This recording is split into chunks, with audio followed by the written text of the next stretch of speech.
Mai Brands chu tu kan bar so te mo ku Brands Christian lai ko so chai ku chawa lo lo chawni pathian be na tu ngai za go voin hi kan pa pa la ni thian ni mali e lungai no sugo lam pa chunga lo chu chakla ani sia Trentatin tolai riga trentatin sport and ring kaini ro chu lam pa kan pathian ni chu kan nam so to pathian ba ni chu ka ku ol pa kishma te lo pina te kan sanga voin ni lamak te e ma di chu te kan mo te kan du so te thau thai na hun cha bin pe a Sadia Christian life all that come name was six ba long through kan sani Sadia here life na no ma fa kan ma chon moi kan dia pi tu chang chang te ya chan phong nei tu chang chang te ba ba ni chung te chi thara thing ni ma ke shua ya i ku ya an chan phong te ta ka an den chua i mal so ma an me tu ni ko ila lo ni sa pe chung chi ko bai so Christa ni le Amen. Dula chua kan sia ku be kan so ma nga tu mo tu o dia mo ni so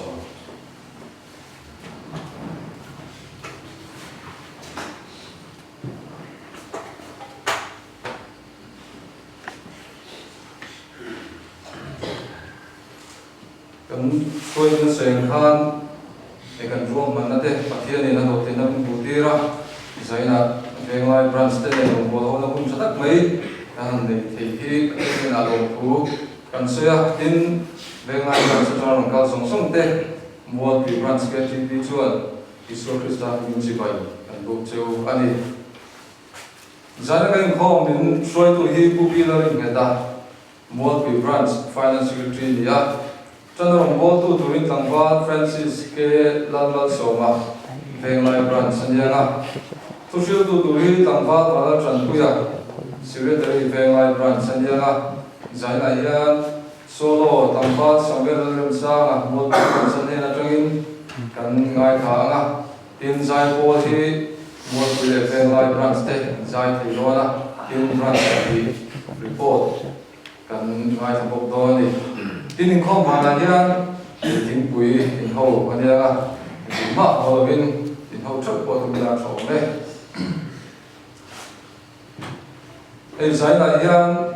venglai branch lam train ko from represent tu lu pa so man min sa alom tel ya chunga po lo tu kan soya ena kina report na kan version tin le yang tin ka chuno phang tu la mai la tho me tin mo branch Lampang train kan tu pa le kan soi tu hui tu pa ke la ru puya non te pui thei boka yani hi ko san represent che la wa chu vai point tu na no ring mai se la alo me kan ko san represent te dam lo na wa te non te pui thei la wa tin tu bio tu pastor hi sani la ma pui mo de me lo ne wa in non te pui thei lo ko ani branch mal thil kan buang sung song ma la panga kale November ni song ni pasari KTP home soi tu la ala fakmoi branch committee member ni nga tran tu turin la PC la noi sangi kaleba group tu soi tu hin la PC la mun siami branch committee member ni nga solo na sang sun moi ani doni in tun pathian long turayan fellowship kan nga amun he committee room nga soi tu turin la viram and boy branch committee member nga kan items tu hi quiz ni la san tu quiz lai so ba ka tanga som ti kan nga quiz master tu hi tang vala ring dia na branch committee member doi tin so sermon tang val sermon ko ani na train kan ngai thang kang tin he mi tai hi trong trai ko kan e tu khan ni a men kai soi tu turin puar ke ro siam ti ma ania la tran hun hi lai dar ma le min so ba ma ani do ani ei in ni so ma te kan do ma buồn lăn nó cũng thế chân cật chu ông đó nó bán giải này là buồn lăn mấy là cái gần member thằng vào sửa kim anh November sống thì đẹp thùng thì lại một cái này kia đặt luôn quý ven rồi nè một quý president của sana để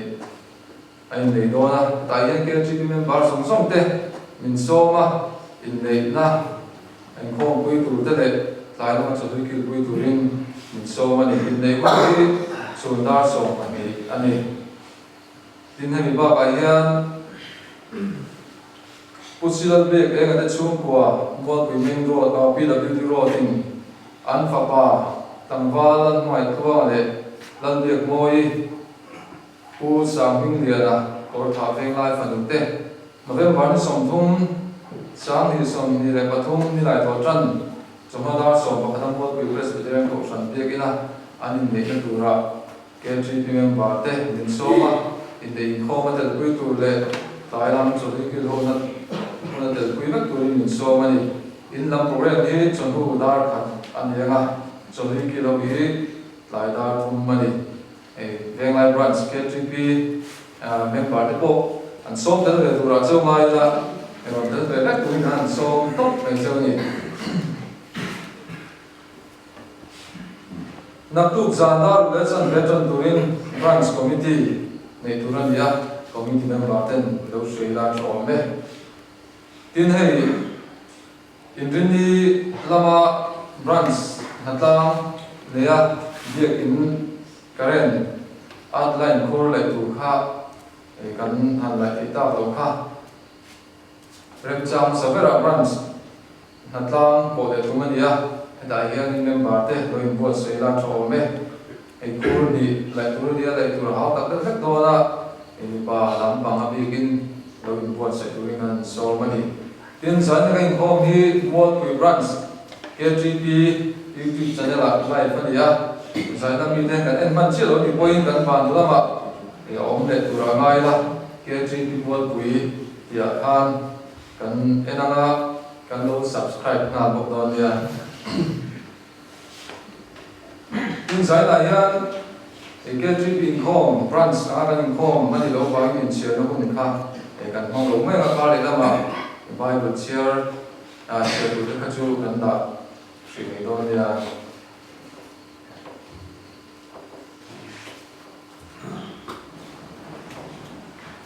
kan chân tu trong va Francis kia mà so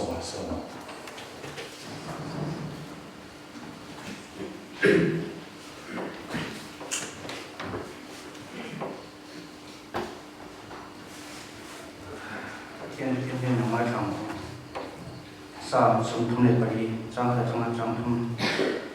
nay pui na pa chu fa ma ama fa na chu ka ba chu fa wang kan na hian la pa chu a chuang ama tu noi ro na ta chu ka chuan chu an thia ama an lo mang o la pa chu ni fa pui ula amin chu i chu mo tlang bu ti le ti Trang ngala FSC kuam mi tete popular ni na lekaton lung hi Trang son thiếu thaki atang lista resort na siam omin ama futso kan sia chu thiếu thaki lu kan on toren lat pan na ko se lo ni jang ba Trang se tan pa man so se amen ki ma lo ko nang ba maya injection to ba zan na ta na de buk thi ma ni na Christian Salai Bol de mo Christian Salai Bol de no ma fa cho mo dun rom kal khom le ni a e muna on de ya ba ta muna to de ke ba ba kan thong de de ni zo sa ba ni na rom thu kan shi chia zani kan khom ni la ba nan lo na la na ron chang la e fa la ka sak le tu cha na thak to de ni lo bu zia lo ta no la tu sai tu me ni la ba ma thak to de ta bo la ta ka na ba kan thok tin tu nên ông bùi hoàng chế anh không thể buông ra sắp tổ tổ thêm một số turin cái đó sẽ phải số cái style của anh đi lên. Amen.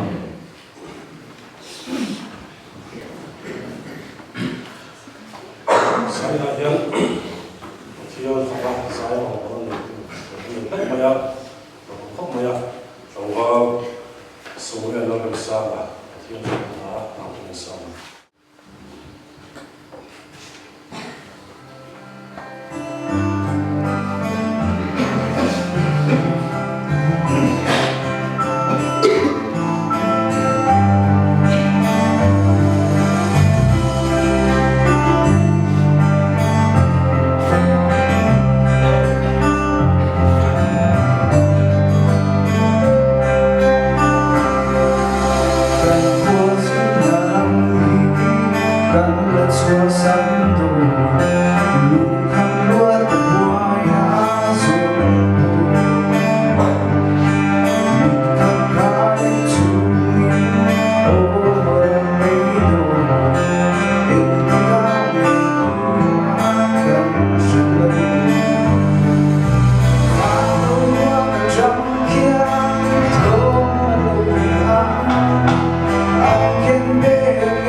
thâu lòng te con đó là con lòng con sẽ là sự Christian là một con sinh viên này phải là mong muốn lên ngoài cho mình thể hiện một sáng là anh thâu lòng te đi một lúc mà do một sáng là không được mình sẽ có được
thiên nên là trong cái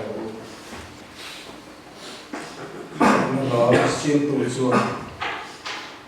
cái nên là nó ôm lỗ là không về tan thì là van thô các trò nó là thì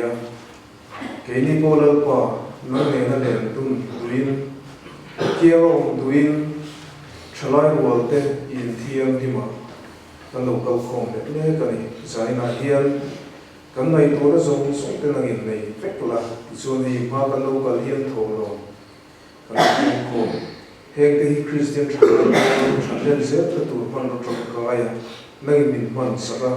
à còn tụi tôi coi là hít ta làm cầu thị là tụi ta cần phải quay xuống thì cần phải sẽ amen.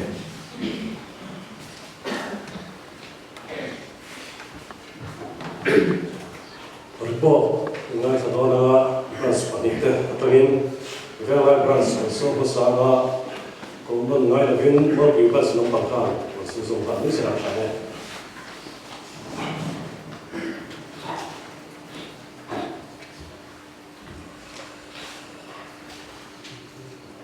sai hệ ngành program hệ các anh thấy là để quân trả để quân nông hệ mình xin sắc tu và thiên hiện nào đồng phong sẽ là tin chúng mấy bia đó mà branch committee member branch committee thế để cầu sản committee thế chúng là đồng thu về branch meeting cần soi anh report thì cần phải dùng chung mà thì mình biết là mà hiện bộ sẽ sáng sáng cần này à, anh ấy ở chỗ vậy bộ sẽ là sống cái tỷ số nên thì không cần gì à, fellowship tôi đi làm chỗ hàng đi đồ tốt để bộ ở trong việc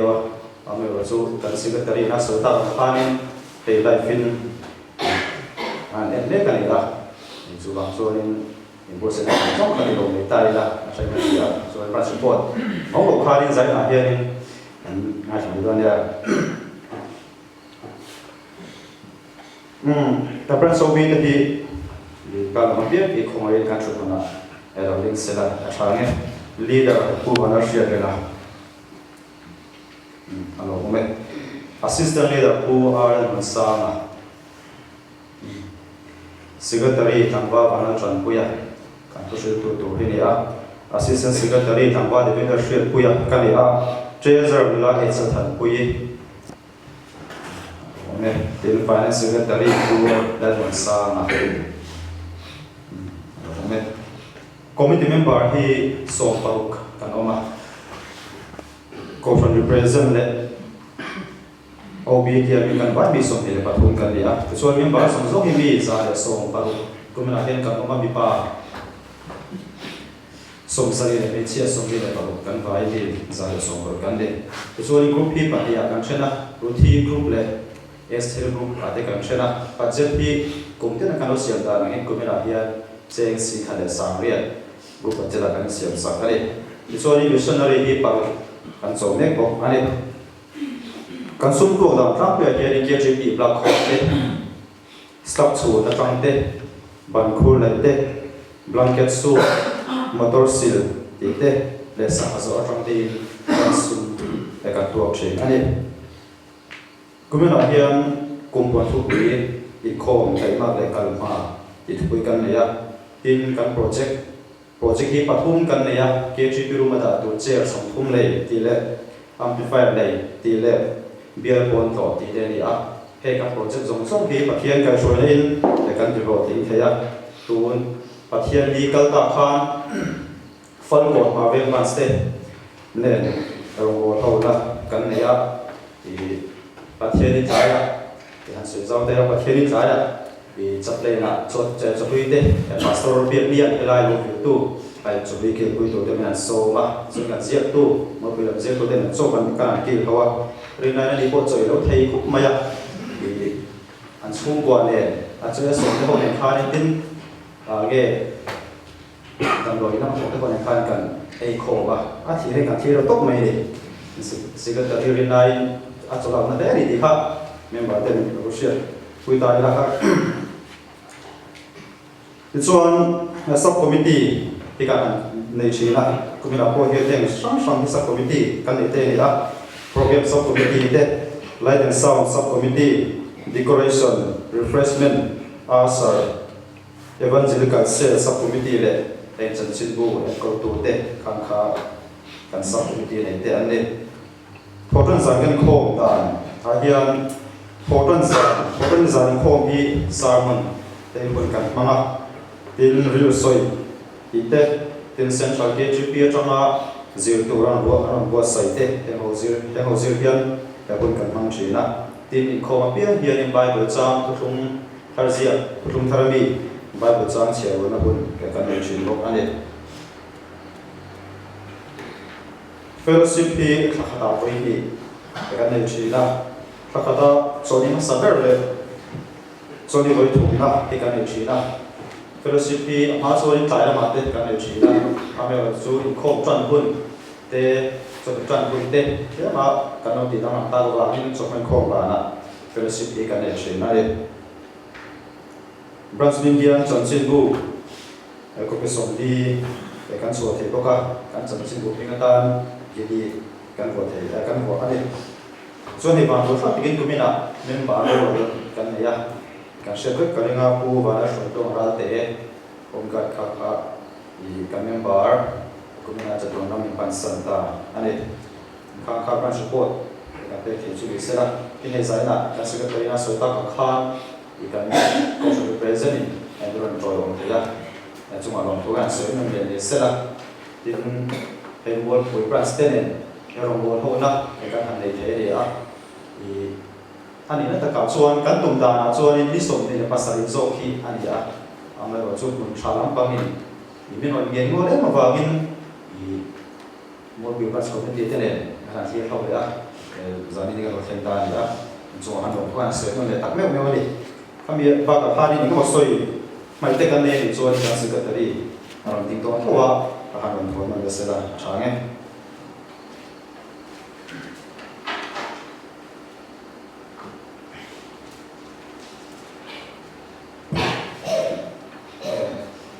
report form ni asan pai no si lawa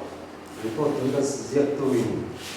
adu le chati aron no so chung su report ni ke ni do ani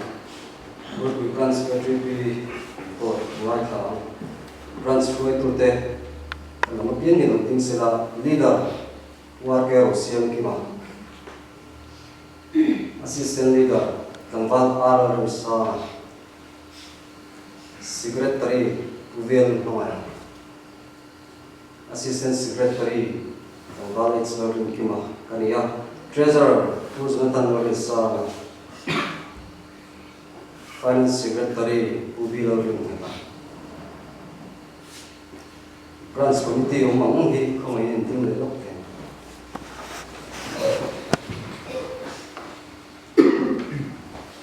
Branch Committee Le Representative by Nisong Hi Paro Ani tin member ni kumina yan mi pa sabi pangale mi sia sa sun pa kanoma an ba yung member sa tu so tum pa kan ni ani tin kumina group ni an chen le so so group le ale pa group in kan chen la group budget ta ni chen si ni kan dia ai group pan de yan an tla pe ve to ba ka an khum de ve to ko ani tin sub committee pan kan ne Program Subcommittee, Music and Sound Subcommittee, Evangelical Subcommittee, Banner and Liberation Subcommittee, Reception Answering Subcommittee, Media and Documentation Subcommittee, Ani, Tin Kuminhian Missionary Song, Branching and so make Ani, Tin Missionary, he can member itu ayat SMB, Noah Heavenly Patum, Ani, make Ani. Christian Chalai Chantin Bui ko bi somre de basari kan da bo ani tin kumin ayan kan sum dan tang ko hi inform tholong te faith promise te group budget te tin electric bill kon te le stock chun te in chiang na tang te le kan saw an ho na te kan sum na tang ko ani tin kumin yang branch project ki pani kan le ya kan na chon hei bikin same kan kan bikin sakna ta ni cheng noi khan ta ani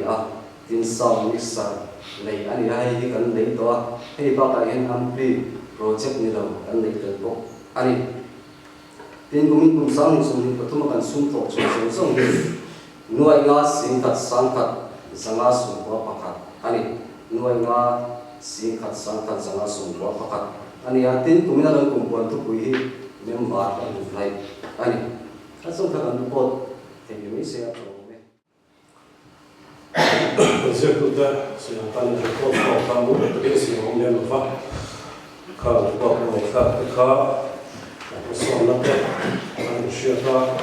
she ni ka chona ko de ko ta ngai fa lo mai ve mai plus zai ko te so na la so ba so so so ai kan bi ko ba te so lo ko ma ya ke sa la ka ni a ma ko cái khăn hương ngom này đâu cũng chỉ là con thắm của mình ăn nhẹ là nhẹ chơi thì về lại là sai có cái sai cái sao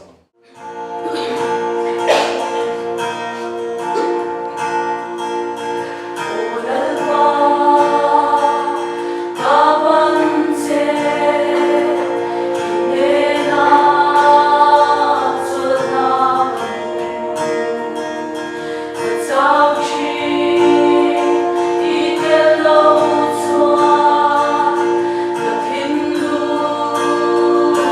để không bỏ lỡ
Sanga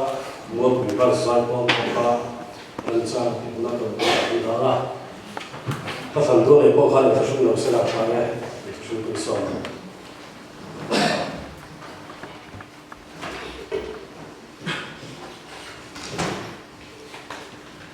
Pasai mua quỷ văn KGP rồi tụt té member cái này sang không dùng chung té nó bay số Kristan pingin chỉ bay buộc chế wa thì cho nên mua quỷ văn KGP cái này nó bỏ na này tôi ra cái committee giảm khá anh ấy cũng mấy à mấy chiếc làm cho agenda nó nhiều hơn nữa cái này soi over anh mấy chiếc làm thế anh trong na thì ngay đầu tới bộ anh đi sắp sắp anh buộc cái này anh muốn để ra này hơn cái đoạn kim chiếc lên cái suy à coi cái tích đấy anh đi thì đây dàn thì cái tan cho nên dàn xin chia tách tách mấy đi à grand school là hiện lên thủ cái suy ngay biết đâu à cái coi khát suy là thủ anh đi à cái cái ruộng cho nó lòng ruộng lên mani sit anh ấy mấy à cái này muốn là muốn bây giờ suy thủ thế cái này sao tách tách mấy cái thứ suy ngay là tôi làm rất mấy thế cái mỗi cái mà số cái thắt thun đều đúng mấy à mà rồi chú thầy ăn tốt bên cái này bớt sai về à ngành xuyên nó thế tắm lò vào chú vài cái thầy tốt cái số này thì khai mình làm xuyên sao ta cũng là hay November như cùng November thả khai nên lên lại mà rồi buổi hôm nay cái này tôi chú đã chọn Philip số sermon khá cái chẳng cái đó khai nên chặt lại buôn lợn phát tan thì mang cái hàng sợi bắt thiên nông cái bộ na chặt lại buôn bắt thiên nông bộ na chặt gì thế cái điểm khác cái hàng ngay thả chặt lại buôn lợn phát tan hàng chặt gì lộc gì thế hàng ngay thả chúng ta mình chung chung na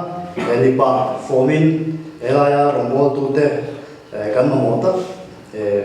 chân sau bài cái mà một ni kan suy chu da chuanin tu pui he ti hian ka han wa ve a kan dar khalang la li suwa ti kha zai he ka tu pui tu ani a ti chuan he la li suwa pathian kan ro an mo lai la li suwa hi dar khala ma hila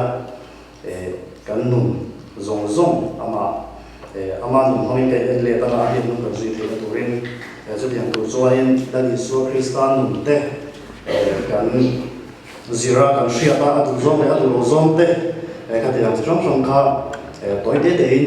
poi mo zual ka ti lai anon ma chho ka ga riam chu mang zon thu na so do na ni zon pathian thu te ka chia ra ka trong trai zo mo pui branch ke gp te zai to rin an som don ne a pathian thu lo mai tha u petera thon kha mai ni chang som ni pakhat atra som ni le pathum Krista o khan atwa sak cheu awangin hetiam ti turin ko india sin ania la in zuina turin en don tur an hu chia cheu kha ani chuan thil reng ti swalo wa aka angam thlem na om ne lo mi ha wa online how ve thum lo wa atwar line avaw lo wa fel taka mai tu thin tu ne na chuan a in pe zo kha swalama te thi to in felna lama te kan nun theinan ama ngei thinga khan atak sai kan so te aphura ama vokna wa te chuan tidamin kan ta a tile chanchin tra zo azia bu so ma thum chang so ani tanghian chutianga an ke hasila an puante alaka a thupe hu chuan an hena inchunga ka thil ti eng ti na nge ni in shia em nam nin ziu ti tu le la pa min thi in ti ke kan ni nge renga ke la pa le ziu ti tu mai in ke ka sil chuan nam ni pui in ke in sil sak tur ani inchunga ka ti ang hian nam ni pui in ti ve la turin ka ti mu cheu an si a ti tak me win ka fil a cheu boy puain aro pui lo tiat ko po atil tu ai lo pui he lo chung thil chu in hriat chuan ti ula in eng a tholang lalpa na thu kan za tamam so so se tong tai hu lalpa kan pathian ta ma tu Mual Bui Branch ke ji tu ne na ro mual home na program kan ro man te zana ro te nam tira chalai wal ne zat mai tian ma nama be duram choi ko mai na ro to kan chene zona ba kan thian zana lai mun na chalai ro ka ko te nama sa tu ha ro ka ko te lalba kan mo da an zelin kan chunga nangin ro bi sa la kan ne na ro wa la zona pa tu cha soi tu ra lai na ser ra ke ne mo lalba nangin kharawin puila ke ma lalba I thunung om lo zia te le I thu hriam na konga lalba ka chat to lo zia te nangin hria amar chu lalba ka pha ram to ka gem ko sai na mo te rom bon so tu hi nungin member te thinunga no mani bon so sakla zona ba gam pathian zana kan tu soi tu te member ten kong khatal ko kan sa man thara ri man sa se nei na lalba iso sa le All we run schedule is like a little song.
Zane kasar mon tu ri ashelo mon sulo dia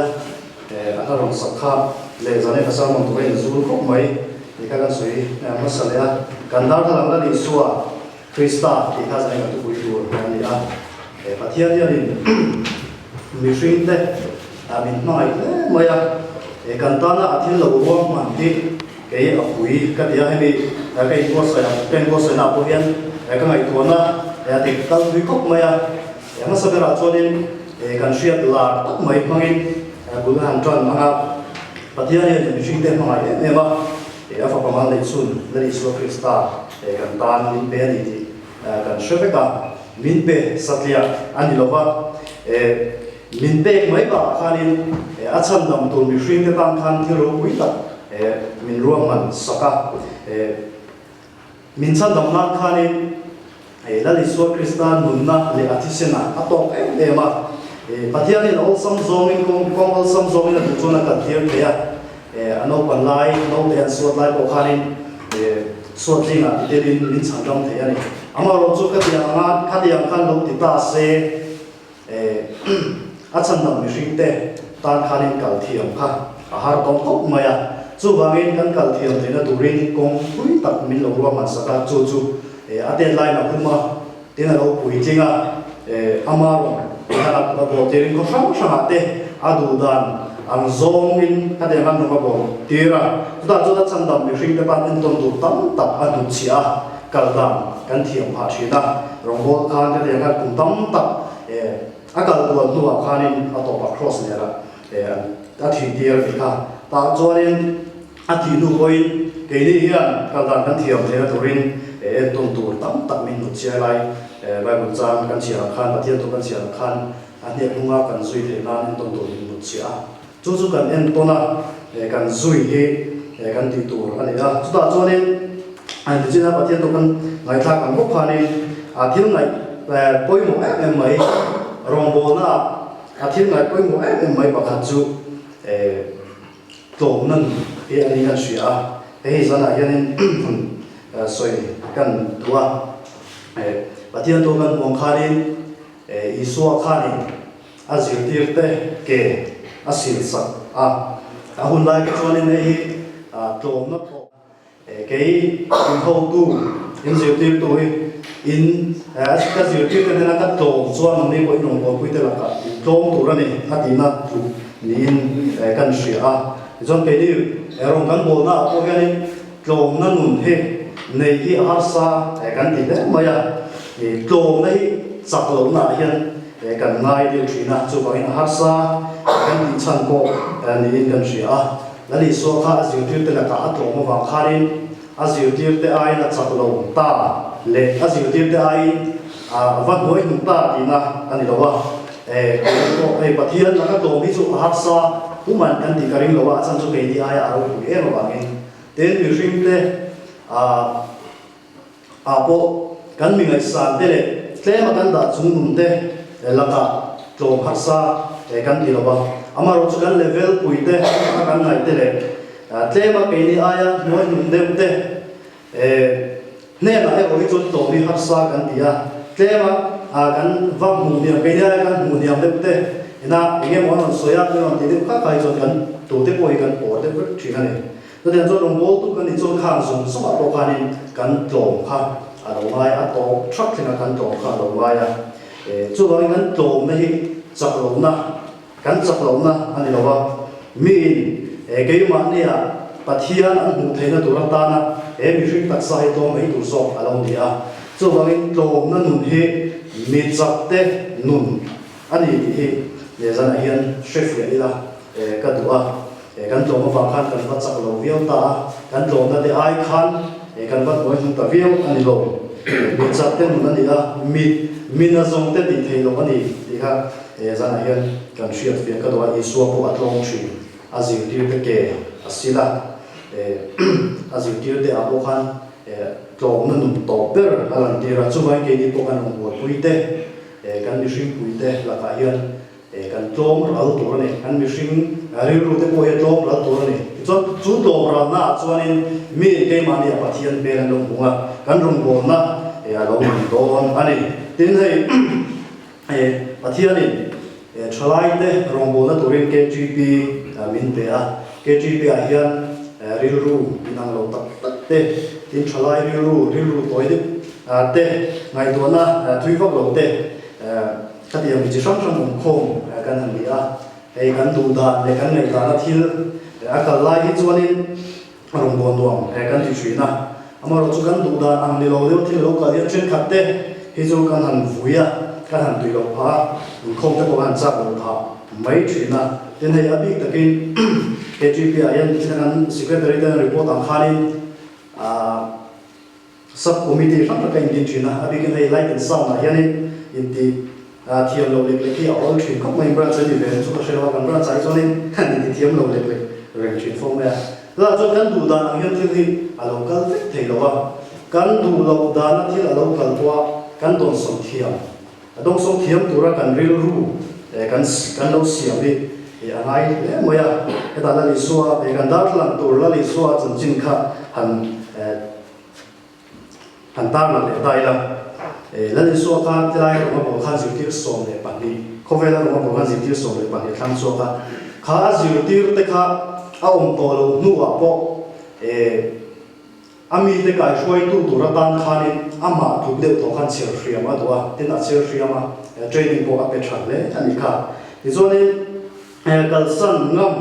anga angai to line iso zirtir te zinga khan til tiso khan lo tatlat mai ni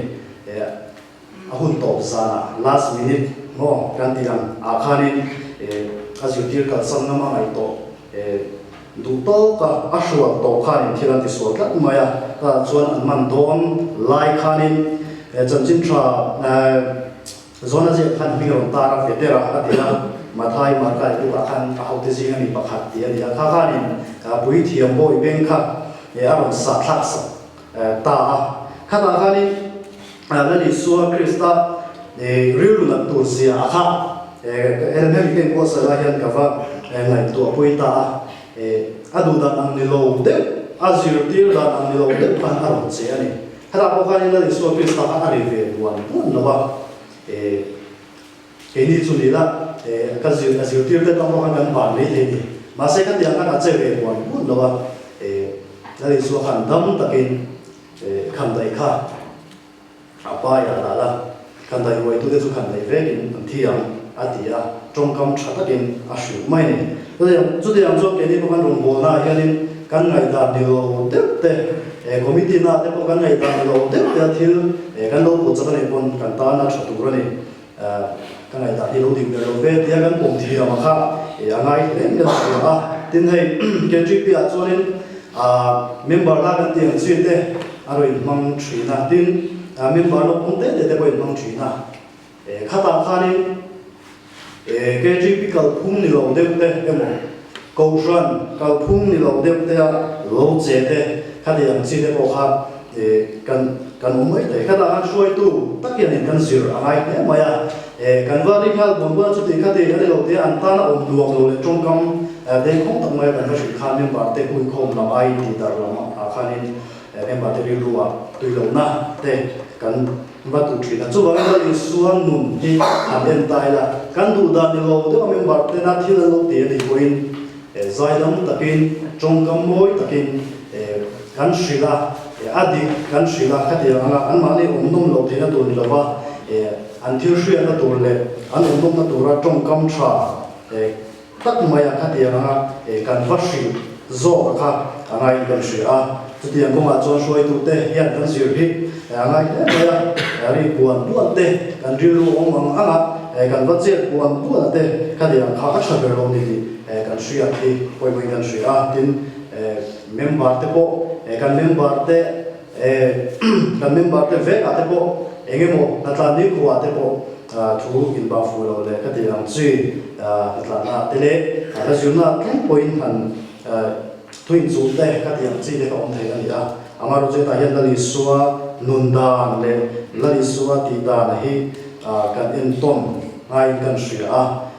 ti buan buan lo wa ri lu fi tak kan man thiam hi angai kan shri ani ti chuan nei pathian rong bol hi har le maya thiam tak thei an lo wa then khat te chuan ni te am anuam china chi le kan pe to china chi hen rong bol hi kan tum thina la li suan nun kha han en ta ila la li suwa khan nuam a ti chin le a pe china chi kan rong lo bol ta se với đi hiện nay thì hiện sản phẩm cái gì đó vậy thì anh arong bolaya nuama ti lai ber tura karin so Jerusalem ala la an kha ani kan ringa kha khan ni puitam taten an choi moya arong bola po athen san ber ani du ni se ama du thu angin omdom ta ni se la kha ta khan rong bola kha to san aduang ama ro chu atil tu pathian tu dan ang zor kal adu wang khanin ama du chin ba le ama phur chin ba kha daya chu vai kan dam na turin cross an khe ve hial ani kha chu vai ke ni anu zui tu te ko hi kan pe chen le kan du to china hian rong hi lo bo tai la pathian na mi kan lu thei kher ngan te hanin lai to fam tai la pathian na kan lu thei na to chon la ni su ama kan phur chin ba le kan pe chin ba kan va dai kha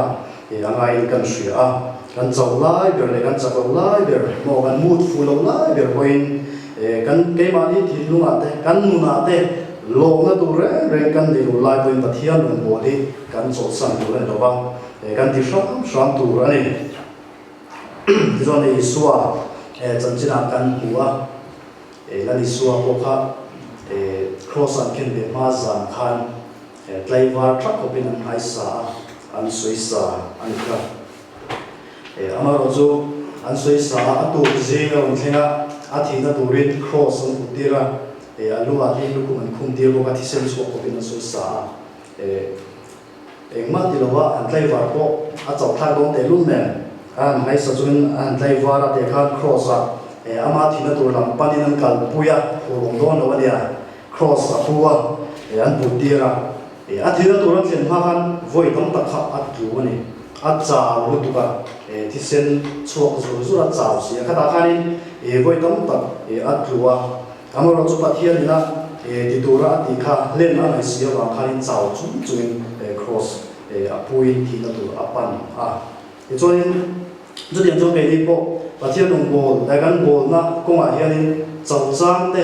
po kan lo nei ve ang tin a then chu na thok te kan nia lo chau te chang po kan nei ve ang kha khanin suan lam siama ti lo mai te kan ti thin a khanin min tor sakula li soi a lo mang o ka ti ya suan lam soi ta ka chuan suan lam bi kan han na du khok maya kan rong bol pui te chuan lam kan han siama kan rong bol pui te chuan in min hre thiam em thina ye chu ti kha ti tin kan phat na te an lo pom le mai thina heta hianin kan lung oi ange heta hianin kan thla amuang ri mo tam te kan lau thina ke chu kan thla hi amuang lo thina chuan lam han siam kunga te po yan achan chu kan rong bol pui te kha kan chuan lam pom tu te kha kan thilua ro bin re saktu tur an ni lo ti he shreta ila kan thilua ro bin re saktu tur la li suwa yan kan suan nam siam te a pomang em ti kan ngai tu he angaya alo pom lo lok ani chuanin kan tha kha muang suwa dom tin na ani kan suan nam siam te mun takin han ngai tu chiang ila kat chaw lewa ke khong lo me te kan ti thin a te hianin hai ngai toila le suwa cross aput laya atok na ne han ngai tu tai la han khai khin tai la chaw lewa pe ke kan ka yan pe ki kuma em voi exam ni kan tu begin kuma kon chaw wa nga lat lo ti mai te ang chaw wa lat lo te hetia kan ti zola li suwa ka cross apa na mo khai atlu wa chu wangin ke ni chon begin kong thai chaw deng mai la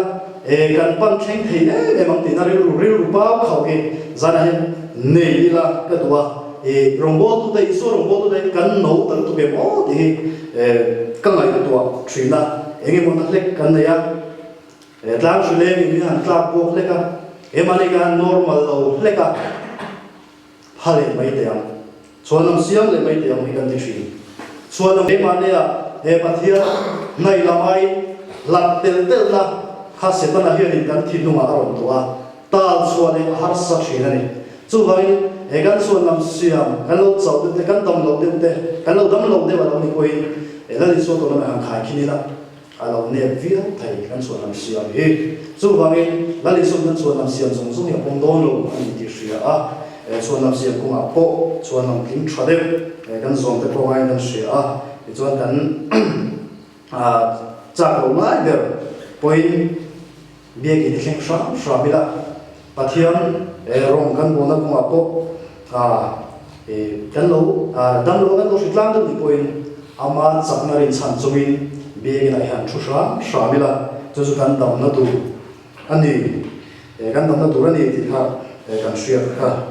point bo chuan lam siam ching rong bo tu ten na hian rong bo na num tak mu har sa mi te na ri so mel an mu le thei lo thin ani tin hey kan rong bo na hian thil hu pu rum tak te kan ti hi ro ngai thina KGB ga man chon ti te mei chuan kan hu pu ve thina ma ami shim shin na zakzumi kan ni kan za zum dan te le kan za thei lo dan te level ai ang lo thin kop mai a thenin all some they are the he a training in both side fet tu quan ka ti le thei lo thina thi lu purong tak kan ma chon hun KGB kan ma na hian kan ma chon hun po lo ma chunga po chuan in tong trai kan ti lo tin sha sha mi a trai kan sia hei ke nei po hi ka zak zum thin kop mai ka no ban lai no ban zo lai kan soi lo nga chip kan mai thanga mai kan om thina primary department ka kan han di ko ba khata kan han zina kan ko thino ma kan zina kan thing chi no pong te kan ro pui kan lo tam fe dewa khata kan an zi wo wo sia as tu ver bula hian ka thua ka zak lu tu ka te ka ko na ko hoi so kam lo ba tu vera ta klak thak pha ni khata kan tu ka lo sa lo lo ma ro chu wo fui ngai de ti zon ka han om thawa chu ti nga zak zum chu kan ya ama ro chu zan na helai mu na hian tu soi turin hetin kan om ding so kan ya kan om pan lai te ria chuan ni tu nan ka din mu na ka thlen de hi tu ma hian an rin he ka ring lo ba he te wang he te hi pathian wa ani ti hi chiang em maya chu wang trong trai le hian thil ati thei em maya zana hian ka zam lo ve ka zam lo wa ka hu phur lo ina ani re reng lo ba ka zama ka hu phur ve tin hei mian ro tron te po khanin ke mai ka dau nga ru maya na tho po kha tui thei lo ro chu chu tui via wa na tho po kha na tui thei lo ba ka ngai to mu renga ama ro chu trong trai nem pha khop maya ni ka ta yan ni ki ni voi za ti o ka lang voi tung voi li za lo ya te ha kan trong trai thina tu nu hela ya pun ka thu thleng pon ka la za mani chu ta ka ri ro lo lu ta chu za lo te za lo kan di thin ma se khang song song min te khalat pan atum ber lo ni lo wa zak chung te zam chung te hu chung te point amarin chan chung arong bol na min len tir ni aro tum alo ni a chu kan hriat fia hi ngai kan hria chan tu din huna te kan han ding thrina tin zai solo ate ko mi han ro thin kan ku fu ma zam na te zam kan dir thin ama ro tu ti an kan lo nei mai lo ba pathian hian ka tong trai le a cha lo ne kan ti thrina ke ma ni tu da na chan tir kan tum thrina ma se khalam kha lo ni lo ba pathian chuanin ama rong bo nei haule pur chunga ama chaknarin chan chunga len chuak tur he min lo du pe ro ni a chu wangin helai ma huna nge ya tlai ngai lo pathian hianin min len chuak tir hi alo tum a ta ko na khan min lo nga lo wa helai a kan ti na tur huna hian min lo nga ka daniel ate po kha han soi kai le ta no kila sakai bam nei pu ko ta ani so na lo nga lo wa apu chunga lo nga ka apu chunga ta pui mai ni so de ke ni ko kan thu muna hian pathian hianin an za lo te min la ke sak do lo wa ama ro chu helai a kan ti na tur mun ti ta ka hian ama hian min lo nga thrin alo ni iswa chun china kan shri ha iswa po khani adu da nam dia bin thil ya theng big lo kan ti kha thil bu phur om tak le thil har sa tak kha alen so ka ka bible kam tak kan huwa chung zinga ka du de ber chu kan than so ka ro pui ka ti pe kan than so ka ges mani wa na a chung trai ya man ti lon sa ni na chung trai ni cross again de kha a hu phur ma ni a than thi sen hi ni fa ka ni ka khakha zirmi mithiam tan sui dan ton mishing ina nung ina vor to pakan nei chunga thlenge an tia ani po karinga kha athan thisen ang puluata athan thisen afar chungpo khanin isua khan pathian na titura adu thina kha pum pelova tongtrai na nen harsa ti chungin avat len suak ni kha venia tlema mi barlo bangde na poina na lo kanru omren tura ka tu chu hilu burom ta ka po min lo ruat chu kan troi tu te ya ni ama ro chu kan thre ten tu chu kan troi tu te ya ni kan ti thelo tur hi kan ti thelo tura min ruat lo ni min ruat a hi chu kan ti thei tu ni ti ri lu hi kan pu trai kan sia hu bur ruata kan than ti se angin ala far ve lo lom tero lali su kha hu bur ruata a than ti se angin afar kha mi chun po a thil ni tura len chu te ni chuan ke ni po kan than ti se ang min ala far lo wa chu wa in tong trai na le kan ten chu thei mang ti kan ri ro se la min ti chak tu a chu eng kim ka ti thei ni ti bible kan hu a chu wa in min ti chak tu la ni so krista pan masak mai afuin kan sia a tong trai na kan ti na te pathianin chang thri na chu wa in hu phu chunga kan ti lo tin hian pathian he alo mani ti sia ila ka du boka ti chuanin hei fellowship na kan velam fellowship na in bo se lo thil han ti mai he kan sing ko chu te kan singa roi tu te kan ni ma mi ba te kan ni lai chon ku phulu tu ka ba in fellowship te roi tu te ne na he ko chu lo tu rin ka va ti thri na ni ma se kham ha thil ti chi per lo ni lo wa pathian hian mi bui tling kan ni na tur hian kan ma hian kong thui ta ka siala chu ama chakna rin chan chunga kan dai mo pa hi a fin thak ber ani khovel ti la ma mi de an wal tho ngam chuan rombo na hian min san lam tu pathian kan ta na tuar thren mun tla to tu min san suak tu heavy rombo na hi chuanin kan mual tho ngam ve tur ani mual to ngam na kan tu pui ngam ve tur ani ti hi kan ri ruwa om te se kan wa ti chuan ai thren khaten bol to thren khaten la ni suwa dartlang a mang lovin kan rong bol pui te hi dartlang a hian kan mang thri na kan mi ship pui te kan te thri na ne la ai te thri na an that lo na lai kan that na lai te kan an in te a chu ta chuan kan that lo na lai te kan fel lo na lai te kan thiam to lo wa thata viawa fel da viawa hian kan ngai thri na chu ta tak chuanin se ta na hian kan thin lung chung ri hi a hre te ka wang hian chapo na hian hruai lu thina chu te ang ring tu mani rong bol pui te fam kim long mi hringa in te hri te nuna chuan se ta na alu ta chu ta chuanin ro chapo na an nei nge thina la te han zir warin in khom te han pe ve thrin ma se la an thil ti that te kha se ta na kha ni ti te midang te vak mu niam nan te ati velo te vak mu sual bi riam nan te amang thina kan mang thina chu te nga nun kan nei kha chuanin mi te khanin ke mani kan pathian fak dana te nuam an nom lo me mo khatiam chi rilu ngai dan khan lo nei thina chu wangin chu te nga nuna chuan member te hi khat har viau thina chu wangin kan in te na tur le dar thlang anga kan in en na tur hi kan thlan fin ku ri ngai nan sia fam kim lo mi hring chuanin ke ni hi chi te lo ila sual na nei lo bible ina mi fam kim ati la ni suwa krista hianin in te ila kan ha kan dar thlang a hianin hungila chu ta chuanin kan fel lo na te kan fam kim lo na zong suwa chia tak mai la ni suwa khan min hu ti lo na chu ta chuanin kham kan soita toide de kan soita arong bona tongkai si mang khan kan un kan in le ta khatiam mang khan kai mani no siam thak ngai lai te tin a thom that ngai lai zong sum te kan thom tha nga kan siam tha nga chu tiang ang nga kan ti thei ani na chuanin pathian tan rongbol tu cha Krista ta na mi lam mirin tla Krista ta na mi nget lerin om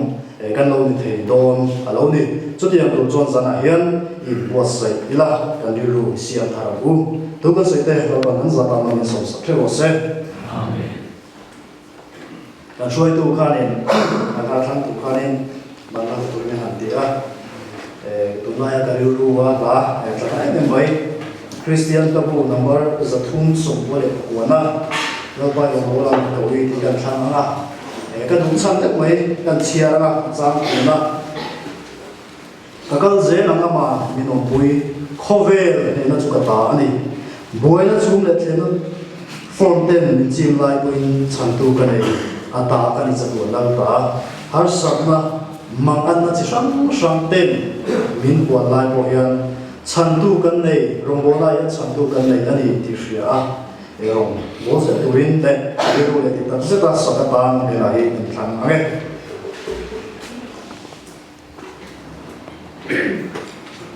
Salim Patia de la Tolo, La Compassion, Saint Sabi, Zalaso, Sabi Zalaso. Because while here, I think to Brass Lapam, we must get you done. We will say, because so very is a fine effect in Maria. That you should do with them. Christian Amon was to move some Coca-Cola, and Sala, and Sazola, be left and so they go.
se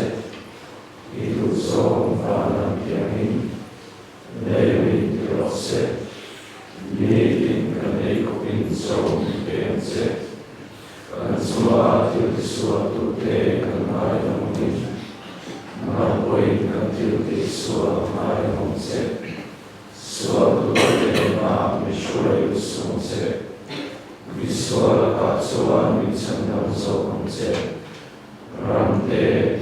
tilti te